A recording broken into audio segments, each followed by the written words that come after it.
एक और दिखाओ, ऐसे ही देश का सवाल और है आरवीएनएल पे, तूफानी तेज़ी। अच्छा, इसमें मुश्किल क्या होती है, देश का सवाल इसलिए मैं कह रहा हूँ, जनता के मन की बात, कि जैसे मान लीजिए आज जैसे हाँ आरवीएनएल ही चली, अच्छा उदाहरण आया, अभी ये 5 रुपये नीचे 296 चल रहा है। इसका एक हफ्ते चार्ट दिखाओ, ये देखो 3 महीने में 90% चला है। अब ये क्या आज थोड़ा सा नीचे है तो मन में लोगों का डर आता होगा, लेकिन लोग घबराते नहीं हैं। कल ये फिर हो सकता है बहुत बड़ी तेज़ी दिखा दे। ऐसा पैटर्न इसका लगातार बना हुआ है, तो हम लोगों को तो समझ में नहीं आता है। आप बताओ आरवीएनएल में क्या है? देखिए, ये जो सारे सवाल आपने पूछे, ये दो धारी तलवार है। इसमें अगर हम सही चले गए, अरे तो इतना आसान सवाल पूछना होता तो मैं ही नहीं जवाब दे देता। नहीं, लोगों को भी समझना है। हमको गाली बहुत जल्दी पड़ जाती है, वो लोग नाराज बहुत जल्दी होते हैं, लेकिन लोग सिस्टमिक रिस्क नहीं समझते हैं। हाँ। ये सारे स्टॉक चल रहे हैं तब तक तो बहुत अच्छा है। जिस दिन ये नीचे चलेंगे शायद आपसे बिक नहीं पाए, क्योंकि वो एक आपकी साइकोलॉजिकल प्ले शुरू हो जाता है। आप एक बार किसी चीज का 320 का भाव देख लेते हैं तो आपसे 290 में वो बिकता नहीं है।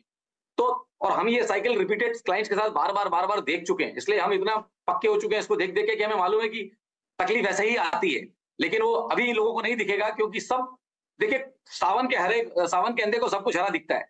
तो कोविड के बाद से जो आए हैं, उन्होंने कोई मंदी जैसी शब्द या कोई चीज 3-4 साल से किसी ने कोई बड़ा डीप करेक्शन या पैनिक या कुछ किसी ने कुछ उस तरह का देखा नहीं है। तो आई थिंक ऐसा नहीं है कि वो दिन बाजार के आते नहीं है। तो मैं डरा नहीं रहा हूँ, लोग बोलेंगे कि आप डराते हैं, बट मैं लोगों को कॉशन और आगाह कर रहा हूँ कि इसी तरह के यूफोरिया के बाद ही तकलीफें शुरू होती हैं।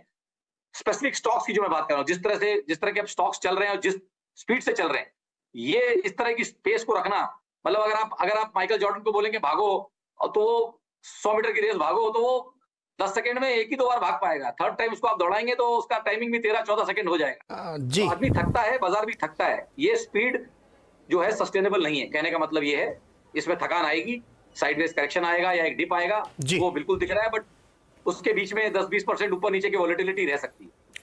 फिलहाल तो वो 10 सेकंड में दौड़ता है, फिर 10 सेकंड ब्रीदिंग स्पेस, फिर 10 सेकंड में उतनी तेजी से दौड़ रहा है। फिलहाल ये ट्रेंड चल रहा है, लेकिन जो सर्वेन जी कह रहे हैं उसको बहुत गौर से सुने, सावधानी जरूर रखिए आप, क्योंकि ये तूफानी तेज़ी जो है ना, ये पलट सकती है, तो आपको नुकसान हो सकता है। इसलिए हमेशा बहुत अलर्ट रहना चाहिए ऐसे स्टॉक्स में जो एक महीने में डबल हो रहे हैं।